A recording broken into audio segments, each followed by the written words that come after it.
Hello, and welcome to this lecture recital, which is for the partial completion of my DMA here at UC Santa Barbara.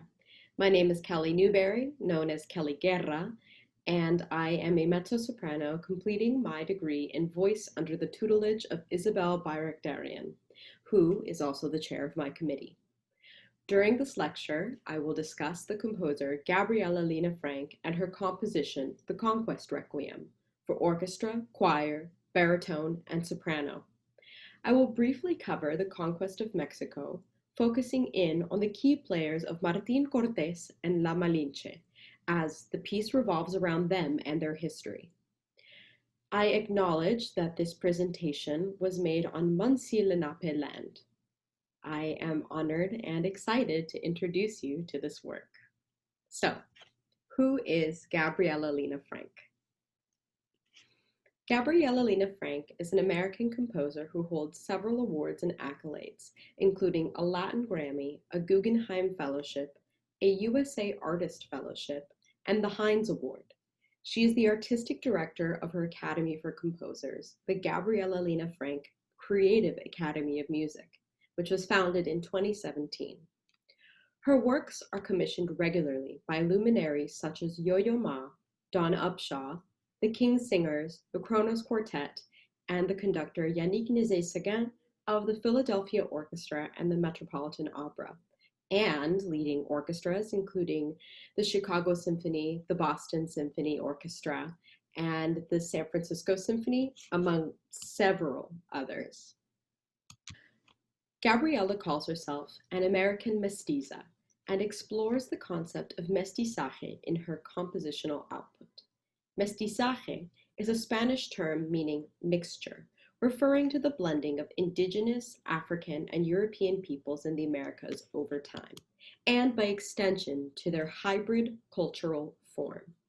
To better inform herself on the musical traditions she uses in her compositional output, she is continually researching Latin America's music and traditions.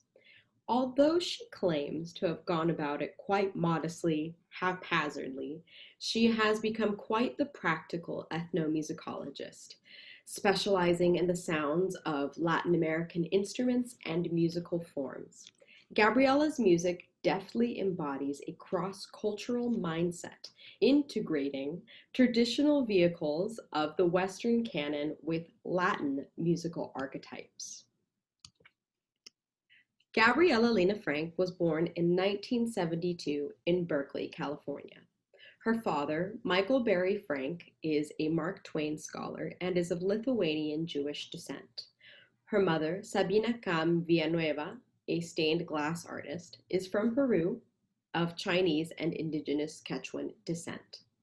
Gabriela was born with high moderate hearing loss, which didn't stop her from wanting to play the piano at 2 years old when she saw her brother was taking piano lessons. She was fitted with hearing aids in kindergarten. She studied with a South African woman, Babette Salomon, who allowed Gabriela to improvise while playing standard European repertoire. In 1988, when Gabriela was 16, she decided to dip her toes into the world of composition at the San Francisco Conservatory of Music's prep program. She decided to take on composition as her vocation and hasn't turned back since. This is an example of Gabriela's vocal writing, written while she was at Michigan. This piece is the third movement from Cuatro Canciones Andinas, meaning 4 Andean songs. The texts are Spanish translations of Quechuan poetry collected by scholar Jose Maria Arguedas. Note the cries on the word "Rifalitai." This dramatic register is used often in the Conquest Requiem. Hi, my name is Kelly Guerra, and this is Eric Sedgwick, and we will be performing Carnaval de Tambobamba from Cuatro Canciones Andinas.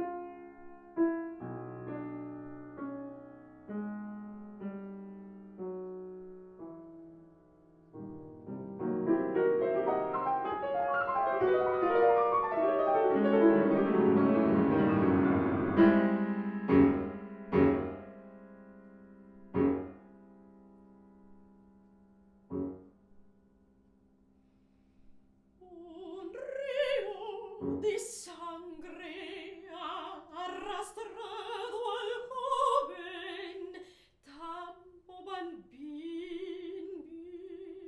vino.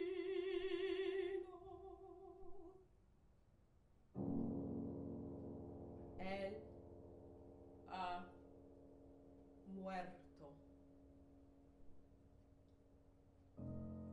Solo su quena está flotando,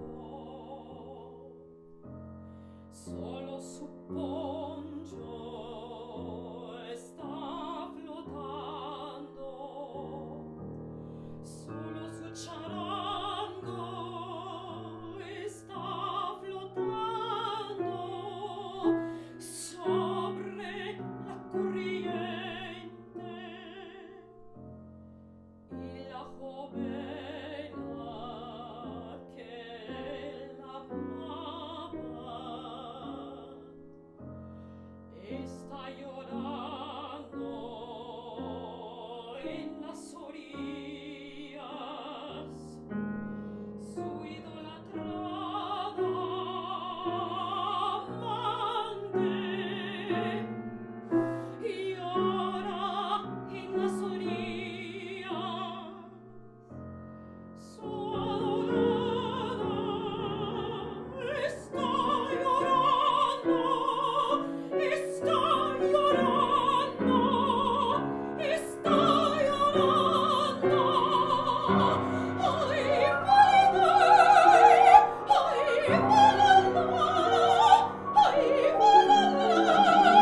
Ay,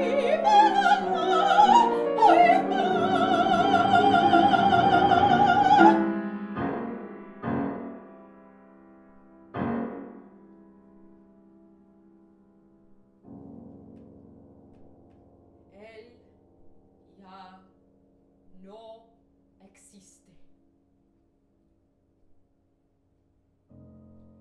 Un cóndor mira desde los cielos, dando vueltas,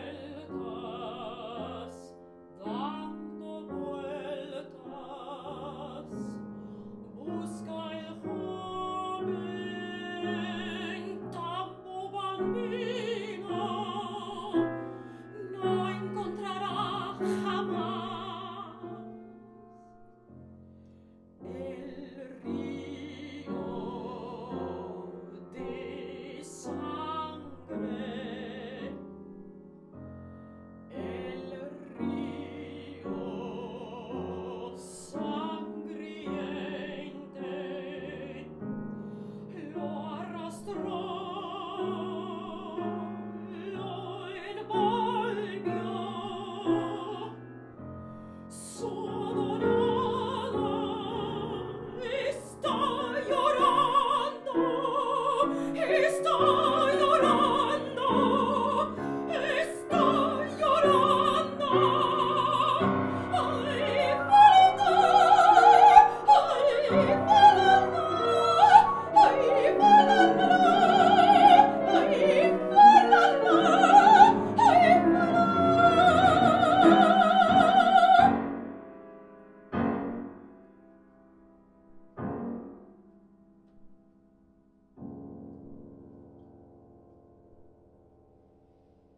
solo su quena está flotando, solo su poncho está flotando, solo su charango está flotando sobre la corriente. Ui falitai, ui fala, ui falalai,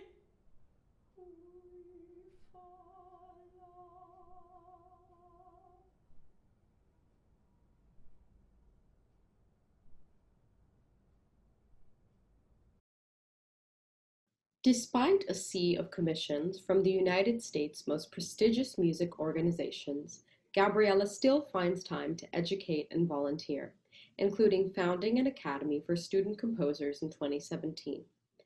Urgently invested in the future of the art form and its diversity, Frank mentors young composers and creative performers of new music regularly at the Gabriela Lena Frank Creative Academy of Music. The program also focuses on climate citizenship by addressing the ethics of a classical music career and continues to search to solve these issues. During the COVID-19 crisis, Gabriela's Academy raised thousands of dollars to provide commissions to out-of-work musicians, such as myself. Gabriela is a composer who has and continues to realize her potential as an artist, activist, and educator. This clip I'm about to show you is from a recent interview by the Nashville Symphony, and I think it sums up a lot about Gabriela. One of the reasons why I decided to go into music instead, that music was going to be my sharpest sword in stepping forward, was that I didn't see a lot of women and I didn't see a lot of Latinas in the field. And I grew up loving classical music, as well as música andina, Andean music from Peru, which is my mom's home country. And English is my first language, but it was always against the backdrop of Peruvian food, and then listening to klezmer music from my dad's side, who's a nice Jewish boy from the Bronx, and then eating also Chinese food because my mom's part Chinese, and so that's what she cooked in Peru.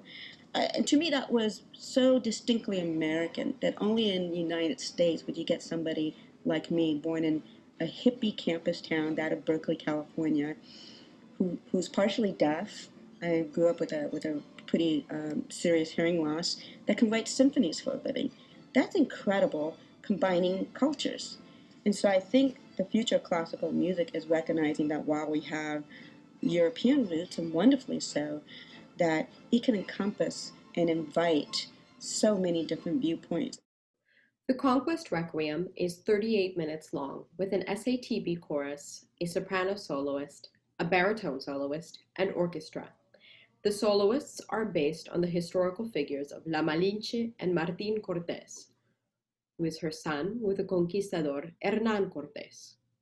Next, I will talk about them and why they were key figures during the Spanish conquest of Mexico and the eventual fall of the Aztec Empire.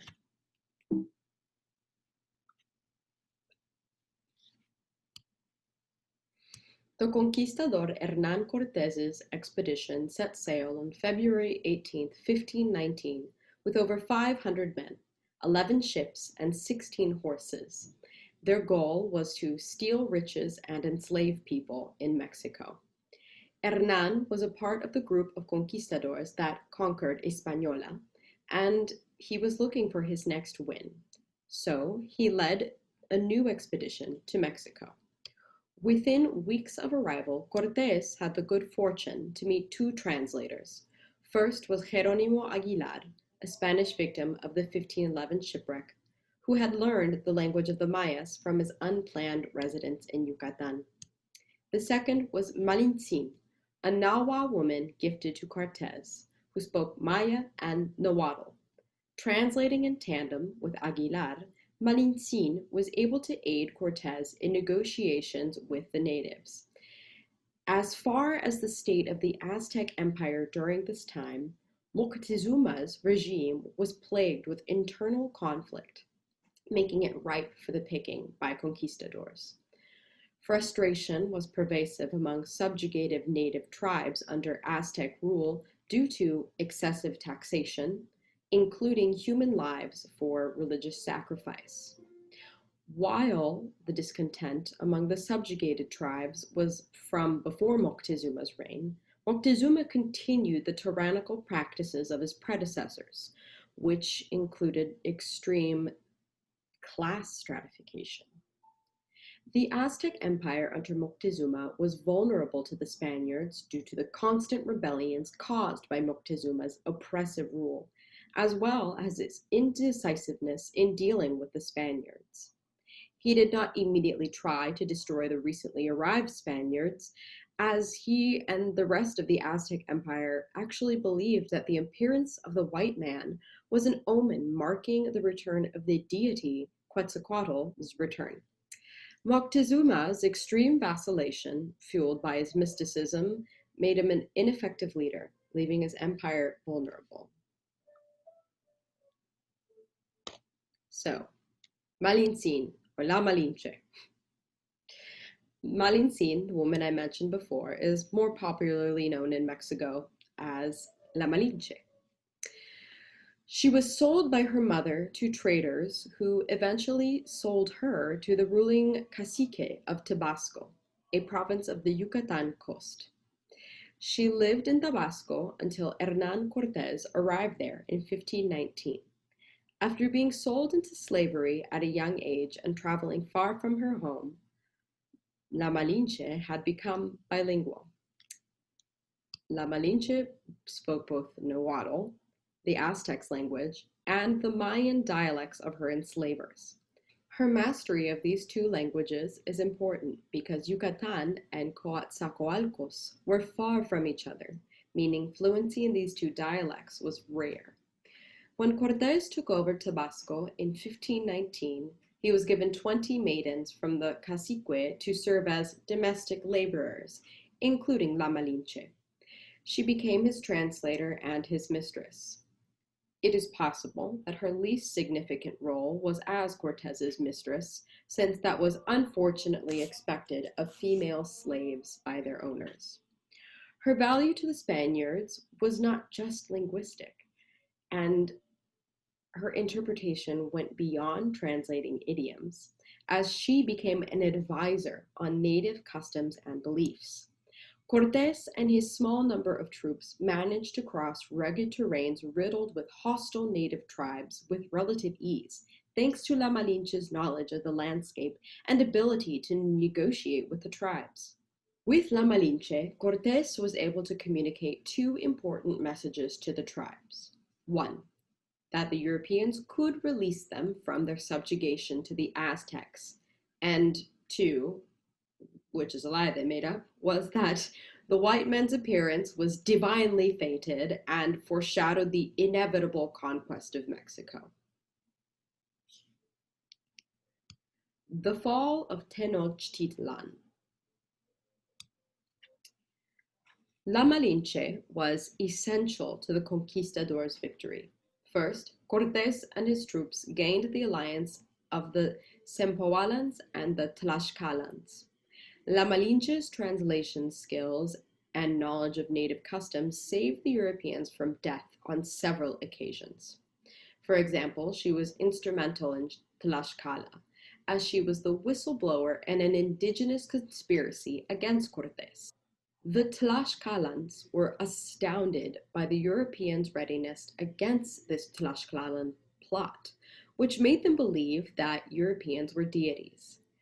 Their readiness for the attack intimidated Tlaxcala's people into an alliance, providing thousands of warriors to take over the capital, Tenochtitlan. Similarly, when nearing Cholula, Malinche's friendship with an old woman of the area allowed her to learn of the attack Moctezuma was planning against the invaders. Cortés changed their route, thus avoiding the attack, further proving the magical powers that the natives thought the Europeans had. Not only did the Spaniards avoid personal disaster, but they also massacred 6,000 residents in Cholula, which caused Moctezuma to finally take these invaders seriously. In an attempt to satiate the invaders upon their approach to the capital, the Aztecs welcomed the Europeans into the capital and presented them with gold, spices, and other luxuries. Unfortunately, this gesture had the opposite effect and caused the Europeans to become even more greedy. After many battles, including La Noche Triste, the final blow to Tenochtitlan was smallpox, which ravaged the native population. On August 21st, 1520, the Spanish breached the capital and the remaining warriors surrendered. Cuauhtémoc, Moctezuma's younger brother and successor, was eventually executed, ending the line of Mexica Aztec rulers. I'd just like to point out the background of this slide. The woman in the middle is supposed to be La Malinche. This is a mural by Diego Rivera. So, La Malinche. La Malinche remained at Cortes's side even after the domination of Tenochtitlan. Once Cortes had control of Tenochtitlan, he immediately began to promote Christianity aggressively. La Malinche was a part of this process. According to Obras Históricas by Bernal Díaz, la lengua, or the tongue, meaning La Malinche, was charged with establishing the Christian faith among the Indios. She was very important in the conversion of the natives and the promulgation of the Catholic faith. Cortes's high regard for his interpreter and mistress, La Malinche, is easily confirmed by his actions. La Malinche bore Cortes his first son, who Cortes named after his own father. To name an illegitimate son this way was an act of considerable magnitude among Europeans of that time. She was given land by Cortes, which was usually promised to the Spanish ruling class. And lastly, before Cortes decided to leave for Spain, he arranged a proper marriage for La Malinche to a Spanish nobleman named Don Juan Jaramillo. This was the highest possible honor that Cortes could have offered in India. So, although his letters to the king are one-sided and don't mention La Malinche at all, his actions with La Malinche's marriage, their child, and her land appropriation were signals of her value to him.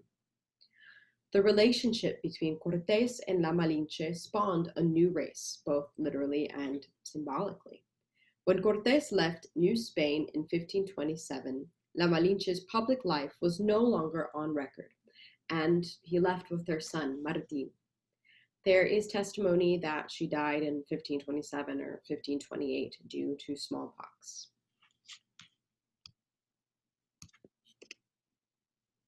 Martín Cortés, el Mestizo. In 1523, Martín Cortés was born in a former Aztec palace in Tenochtitlan to La Malinche and was Hernán Cortés's firstborn son. Martín Cortés is known as El Mestizo because he was the first recognized son of a Spanish man and a native woman. His birth marked the official birth of a new race made up of half native and half European people, called mestizos. Hernán Cortés claimed Martín as his first heir, even if he was born out of wedlock with La Malinche. When Martín was 2 years old, Cortés and La Malinche left on an expedition to Honduras, leaving Martín in the care of Juan Altamirano. That was the last time Martín saw his mother, as she was remarried and given land of her own after the sojourn. Cortés took Martín, who was about 4 years old, to go live in Spain with him. At his father's request, Pope Clement VII legitimized Martín as a proper heir of Cortes's in 1529. Martín lived in the royal court during his adolescence and became a page under Philip II of Spain. Martín was well educated, allowing him to become a knight of the Order of Santiago, a religious and military order that was founded in the 12th century. Martín, unfortunately, died in Spain while he was in exile, as he and his brothers from Cortes's second marriage were considered political threats to the viceroy in England after the Battle of St. Quentin.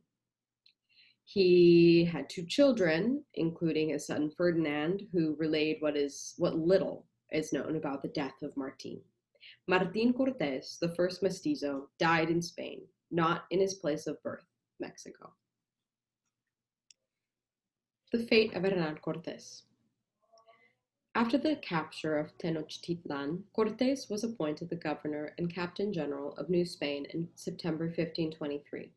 At this point, Cortés was the richest and most powerful man in New Spain, which of course was a threat to the crown in Europe. In response to this threat, Charles V sent a few aristocrats that he had provided with new governmental positions superior to Cortes's in order to distill the conquistador's power. Cortes sailed to Spain in 1528 to present himself to the king, due to the allegations that Cortes was trying to appoint himself as the new king of New Spain.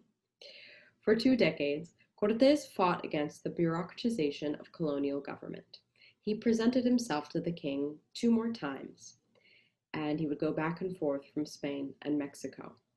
As he was preparing to sail back to Mexico in 1547, he died of dysentery near Seville.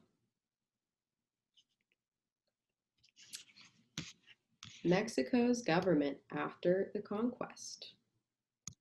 In years immediately following the fall of the Aztec Empire, Tenochtitlan, Mexico's capital, became a conqueror's city-state loosely under the control of Charles V. The population of Indios declined steeply as different groups of Spaniards sought to exploit them. It is an understatement that the conquest of Mexico changed the fate of Latin America, and ultimately the world. Conquistadors were inspired to go conquer the rest of the continent. The people of Mexico suffered and continue to suffer governmental instability from issues with rule rooted in the conquest. European rulers were fighting among themselves as their empires rose and fell, leading to Spain's poor economic position by the 1640s. Mexicans tried to take charge of their own country by rebelling against Spain's viceroyalty in 1810, and eventually succeeded by 1821. The separation from Europe was not easy, and many unstable governments took power in Mexico. Mexican people have fought for their independence while the country continues to endure interference and exploitation from the United States in its quest for global dominance. Malinche's assistance to Cortes greatly affected the fate of the Aztec Empire. It is perhaps because of the subjugation of the Nahua people of Mexico that La Malinche begs for forgiveness in the text of the Conquest Requiem. So, now that we've discussed the conquest of Mexico and the characters in the Conquest Requiem, let's dig into the Conquest Requiem. Gabriela was in the 3rd and final year of her residency as the composer for the Houston Symphony when she composed and premiered Conquest Requiem. The unprecedented 2016 election of Donald Trump was an emotional watershed moment for Gabriela. The fall of 2016 and winter of 2017 would go on to be a complex and devastating, yet fruitful period in her compositional output. Her frustration about the election initially led to poorly timed writer's block, as she had many commissions to complete, including Conquest Requiem. This is what she had to say about the piece. I was exactly the type of person he, Trump, was trying to silence. I am a disabled, brown, and Latina hippie artist from the West Coast. When I made this realization, I became angry and refused to be silent. That was how I broke out of my writer's block, the first time I'd ever experienced creative fear. I was able to write again, and this piece was partially born out of that awakening. Some of her major compositions premiered and composed during this period were Walkabout, Concerto for Orchestra for the Detroit Symphony Orchestra, as well as Apu, Tone Poem for Orchestra, commissioned by Carnegie Hall for the National Youth Orchestra of the United States of America. Even though the Conquest Requiem was a massive undertaking, Gabriela began to lay the foundation for the Gabriela Lena Frank Academy of Music, marking an extremely busy season. The Conquest Requiem is a 38-minute long piece with an SATB chorus, a soprano soloist, a baritone soloist, and orchestra. When approaching the Houston Symphony with the idea, she had a much larger operatic scale for the piece in mind, similar to the Verdi or Britten Requiems. But as budgeting and time constraints were put on the composition, it developed into the piece we have today. What is a requiem? I assume many people who are listening are already familiar with requiems, but it doesn't hurt to talk about them. In the Roman Catholic tradition, the Requiem Mass is a mass on behalf of the dead. It may be sung on the day of the burial and succeeding anniversaries. The title Requiem comes from the first word of the most well-known of the introits, Requiem aeternam dona eis Domine, meaning eternal rest give unto them, O Lord. In the late 17th century, leading operatic composers such as Lully and Cimarosa were extending the solo movements and making them more elaborate. Later important or well-known examples include the requiems by Michael Haydn, Mozart, Berlioz, Brahms, Verdi, Fauré, and others. All these differ in their respect of the liturgical bounds, orchestra, and chorus sizes. Why a requiem? In a radio interview, Catherine Liu from Houston Public Media raised the question, why a requiem? To summarize this interview, Frank quickly responded that even though she's technically an atheist, she's fascinated by the mythology behind religion, as well as by the beauty of the religious texts. She went on to say that the conquest is one of the most cataclysmic events in world history. Frank Nilo Cruz, who is the librettist of the Spanish text in the Requiem, and millions of other mestizos are a product of the conquest. It continues to exert its influence on the lives of billions of people, even those who are not of Latinx or indigenous descent. Frank pointed out that people often become overwhelmed or combative when trying to process a controversial or challenging theme. So she and Nilo thought that the story of a specific person, La Malinche, who was a mother, was a more effective conduit for the pain caused by the conquest. La Malinche's story encapsulates many complex themes, including gender politics, enslavement and rape culture, as well as the overarching horrors of colonization and genocide. Frank continued by saying that her requiem exists as a challenge to the living, as well as for mestizos dealing with their violent colonial past. In that respect, the requiem is forward-thinking. She could have used the titles memoriam or tribute, but to convey the importance and gravitas of the subject matter, the only suitable choice was a requiem. I only have one requiem in me, is what she has often said when talking about the work. La Malinche's role in the conquest, both as the translator for the conquistadors and the symbolic mother of the mestizo people, is a story that is powerful enough to hold the weight of the requiem form on its shoulders. The racial conflicts of today have deep roots in the past. Frank's Requiem uses La Malinche's story to make listeners reckon with and identify with this violence. The name Malinche has become synonymous with the word traitor in Mexico. Yet, this telling of her story is sympathetic to her life choices and humanizes her. The Malinche that we hear about in this piece is remorseful of her actions and distressed about what she has done to her people. Her son, Martin, is confused and pained by both the beauty and the horror of his genesis in this piece. Mestizaje and Britain.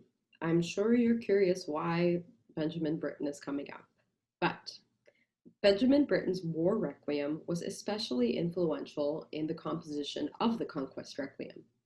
In interviews, Frank explicitly recalls the influence and effect performing as a chorister in the War Requiem during her time at Rice had on her. The War Requiem is of a different category from the aforementioned requiems. It is not strictly liturgical, but rather uses the requiem form and texts as an homage to the lives lost in World War I.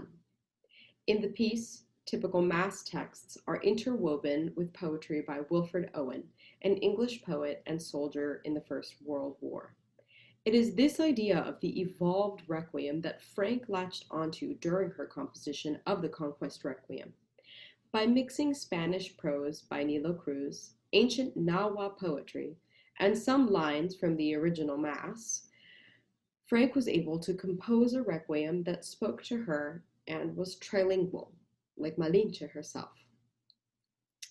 The blending of Spanish, Nahuatl, and Latin is consistent throughout the piece, which Frank felt gave her even more liberty to be free with the rearrangement of the traditional requiem texts. La Malinche and Martin's thoughts are lost to the past, but this requiem is a reimagination of their relationship with the Nahua people. I argue that this mixture of poetry in the Conquest Requiem is an act of mestizaje in adherence to the ideas of the Peruvian novelist, poet, and anthropologist José María Arguedas, an influential figure in Gabriela's life. According to him, mestizaje refers to a positive cultural hybridization that maintains individual differences in peaceful coexistence. This definition is prevalent in the synthesis of influences of Gabriela Frank's compositions, especially the Conquest Requiem. In his essay, Britain's Dubious Twists, Lloyd Whitesell states that the choice of a major establishment genre in which to couch the powerful message of pacifism might be explained as a strategy, perhaps unconscious, to gain acceptance for, in short, Britain's sexual identity. I use the same logic to argue that Frank uses the idea of the Requiem and the texts of the Requiem to uphold the intimate yet separate encounters between the three languages of Spanish, Nahuatl, and Latin, and does so in order to display the ethical force of the mestizo perspective. Here is a quote about Arguedas. Arguedas argued for a reconceptualization of the nation as mestizo and the valorization of traditions inspired by native culture. Politics, identity, and the discourse of mestizaje are thus closely linked in his intellectual project of redefining the nation, advocating social justice, and emphasizing the innovative cultural developments that lend to a nation's specificity situated between Western and autochthonous cultures. In the following quote by Gabriela, we can see how Arguedas' philosophies feed into her own. I realized that I had found my mission. I wanted to, in a very general way, be as mestiza in my music as I was in my person. I'm multiracial, I'm multicultural, and I think that's something deeply American.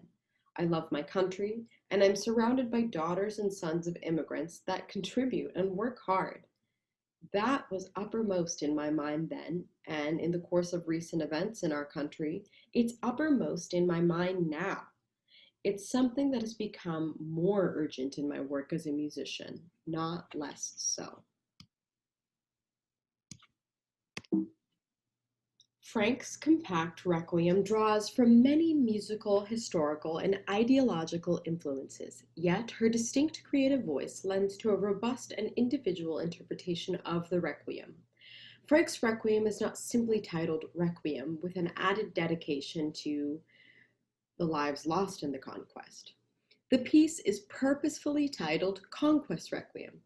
Its title precisely sets precedence for an open interpretation of what a requiem is. It seems that there is a assumed universality about the idea, title, or texts of a requiem that lends a particular power to such a piece, especially if it is connected to a political context.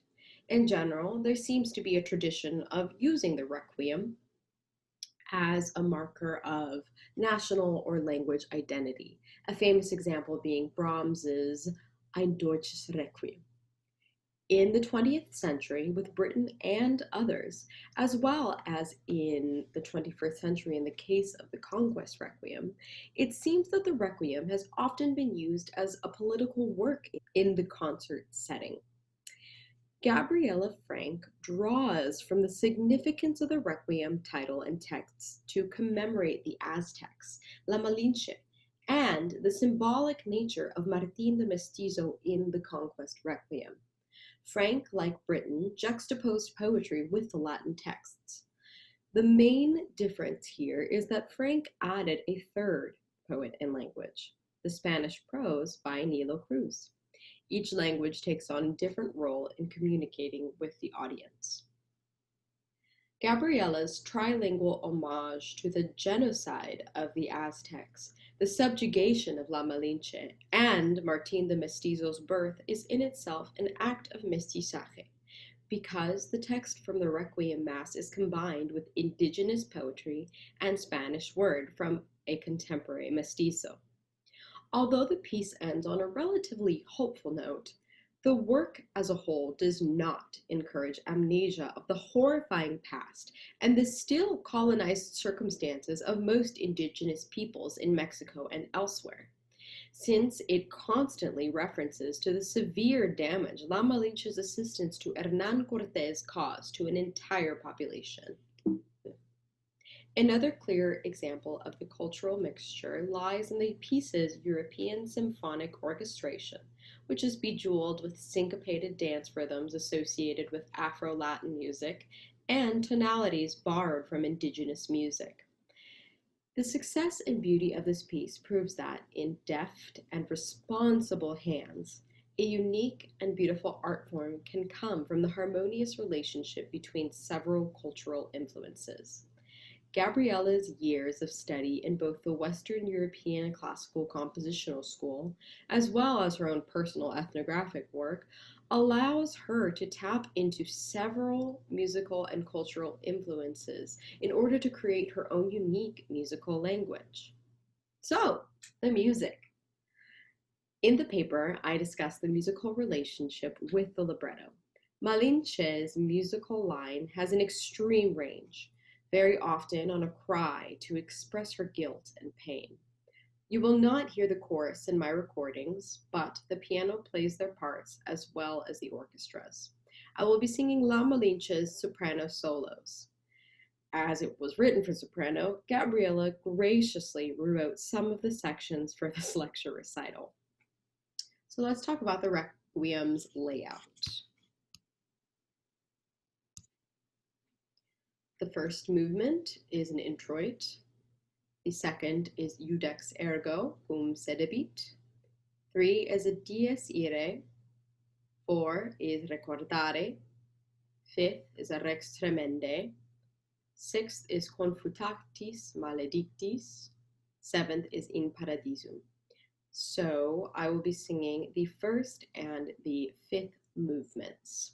Let's talk about movement 1.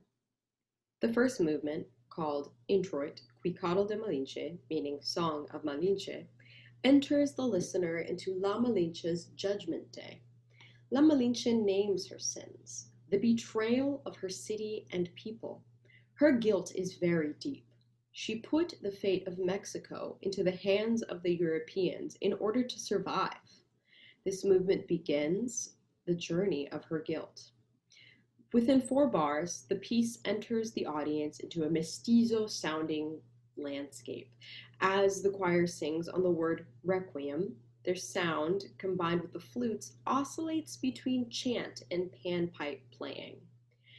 The ambiguous opening quickly introduces the listener to the delicate dance between the Latinx and indigenous and European musical traditions. Note the panpipe-like third motif, which is here in the PowerPoint. It sounds a little like ba da da da da da da da, and that is the beginning with the chorus singing the word requiem. But you'll hear it many times. Also, note the accents at the end of Malinche's phrases. The accents are meant to emulate an effect usually made on a pan flute, going like. So the text. The Nahuatl text seems to be about virtue or truth. The Spanish text is generally about remorse, and the Latin is a neutral canvas that mirrors the line which it is juxtaposed with, revealing similar sentiments or at times stark irony. The lines are bitterness and anguish, the destiny of the people on this earth, are sung in Nahuatl, are followed by the Latin transliteration of the Greek text, Kyrie eleison, Christe eleison, Kyrie eleison. This text appears to be a direct response to the previous line, as it is a plea for salvation, perhaps from the fate of bitterness and anguish mentioned right beforehand. The chorus seems to represent the souls of the lives lost in the conquest, begging to be remembered. I will sing the final Kyries that the chorus usually does. Te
next excerpt is Rex Tremendae, El Aullido de Malinche. Howl of Malinche. The other movements have been a Iudex Ergo, Dies Irae, and Recordare. During these movements, the listener has been introduced to Martin Cortes, who is in a similarly unhappy place to Malinche over guilt. We will actually be starting from the last few measures of the Recordare as Malinche's solo begins there. Her voice interrupts the angelic choir while she sings her lowest notes in the piece. The woodwinds descend from the previous movement back to the range of the human voice and then much below it, signaling a dark emotional state. In this Rex Tremendae, there is no king to be spoken of in sight, only Malinche and her guilty conscience tormenting her.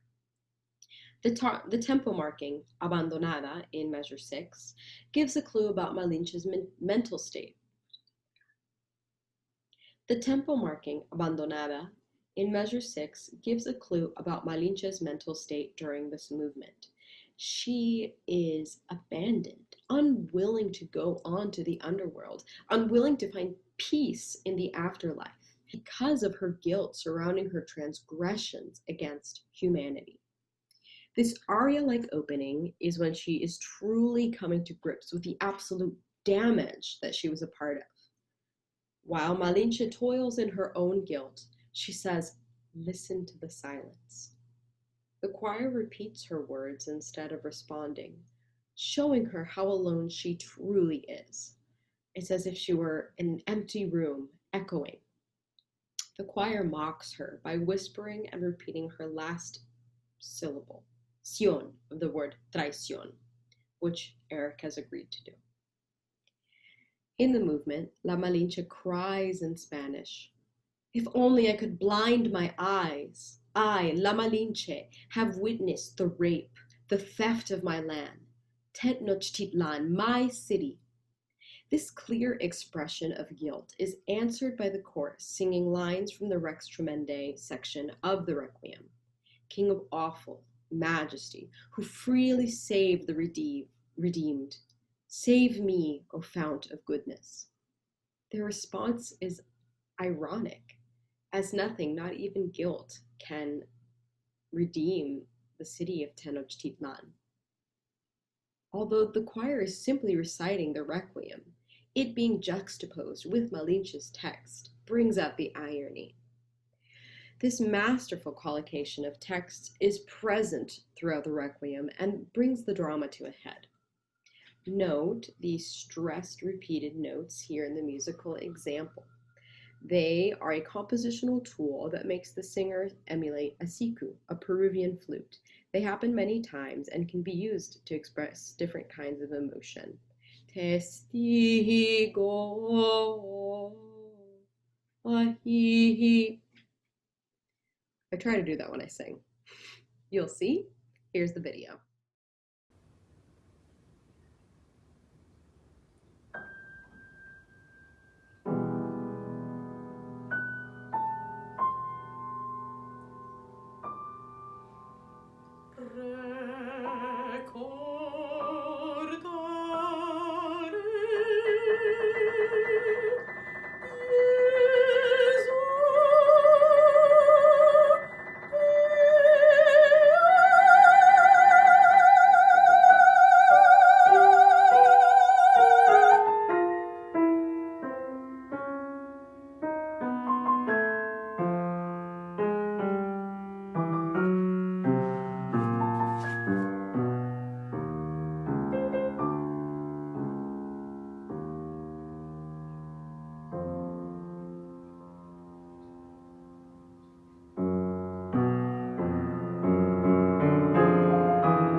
Thank you for listening to the musical examples. So, the conquest was a tragedy in its genocide of an entire group of peoples, including the Aztecs and the Incas.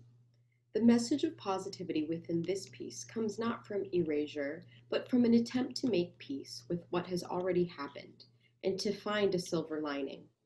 The silver lining is the creation of a new culture of peoples, the mestizos, who, in general, are those with indigenous and European descent. According to Arguedas, mestizaje is positive, in contrast with indigenists who rue the day the conqueror ever set foot on Indian land. Arguedas often mention that the mestizos' position allowed them to develop innovative practices in music, dance, and the visual arts. The consequences of the conquest were severe.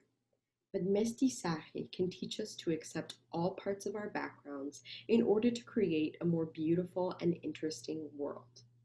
A good example is Gabriela, who relies not only on her Peruvian roots as a cultural landscape to draw upon musically, but on her general Latinidad, as well as her Chinese, Lithuanian, and Jewish roots to establish herself as a citizen of the world. It is important to note that having genetic connections does not preserve culture. Community and scholarship do. Frank uses her ethnic background as a starting point to learn about, preserve, and promote the things she has gathered for the betterment of herself and those around her. The irony of the Conquest Requiem using a traditionally Catholic ritual as a model is not lost on me. As a large part of the cultural genocide during the conquest included not only murder but also religious indoctrination. During my interview with the composer, I brought up this point, to which she replied, "Yes, it is ironic, but the Conquest Requiem is a reappropriation of the Requiem Mass." For example, Catholicism is the main religion of the mestizos and indios in Latin America today, Latinxes making up 40% of the world's Catholic population. From 1900 to 1960, 90% of Latin Americans identified as Catholic. Not only are many Latin Americans Catholic, but certain groups within Latin America have slightly changed their interpretation of the Catholic religion by combining some of their own pagan or indigenous traditions into worship, such as the practices of Santeria and the veneration of La Virgen de Guadalupe. Mestizaje is a form of pacifism that stands in direct opposition to the violence and cultural genocide of the conquest. Through their actions, the conquistadors made clear that they believed that everyone's cultural identities could not exist. So they subjugated Indios by indoctrinating them into Catholicism. Perhaps the use of the Catholic ritual is a rebuff on the ritual itself. The religion that Indios were forced to convert to has now been reappropriated to memorialize the indigenous peoples of Mexico by the use of their own native language. Given that La Malinche and Martin are not widely mentioned in historical documents surrounding the conquest, this piece extends the history of their lives to those who listen to the piece. As a result, the Conquest Requiem also serves as a memorial for them. La Malinche is forgiven by her people, the Indios, who are represented by the choir during the majority of the piece. This is similar to the two enemy soldiers who see themselves in one another and reconcile after death in the Britain War Requiem. Martin's role in the piece, much like his mestizo heritage, is quite fluid.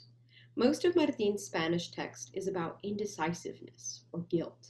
He is given importance in the piece because he is a symbol of the new mestizo race. Even if his actual life he lived as an upper-class Spanish aristocrat with his father, with no mention of taking pride in his indigenous roots.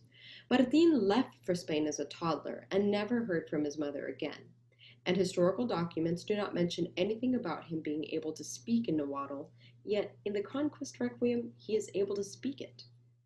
It seems that it is important that he speaks Nahuatl in the piece, to establish his connection to La Malinche and his indigenous roots. Martin's seemingly tortured character within the piece lies in the line of the Dies Irae, which is sung in Nahuatl. How do you decide your heart, life giver? His own life givers were paternally a rapist and enslaver, and maternally an enslaved woman turned deceiver and traitor.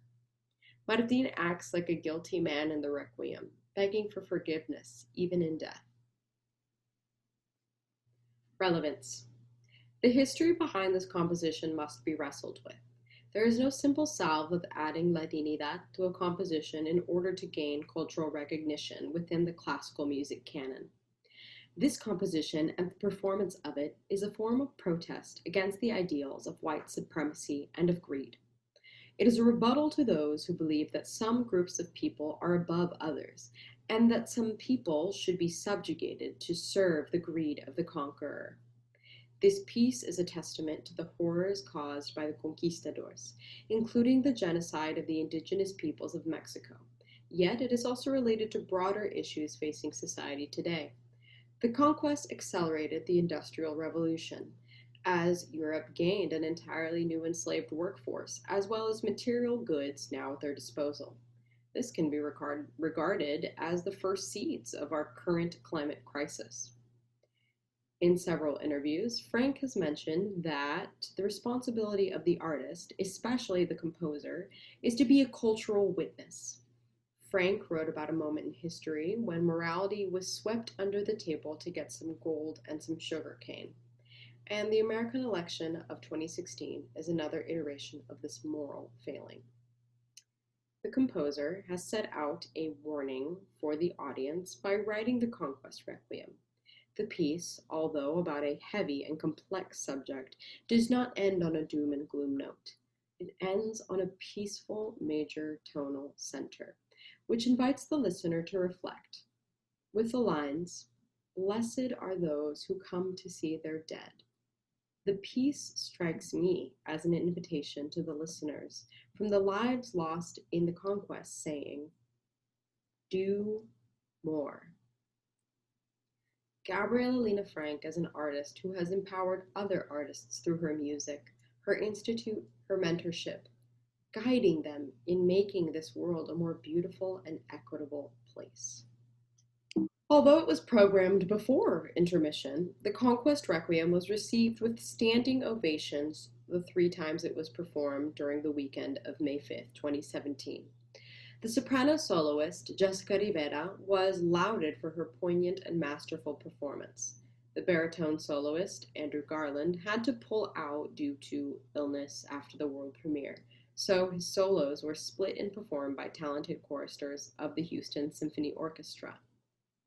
The piece would have been professionally recorded by the Nashville Symphony in March 2020, but the recording has been postponed due to the COVID-19 pandemic.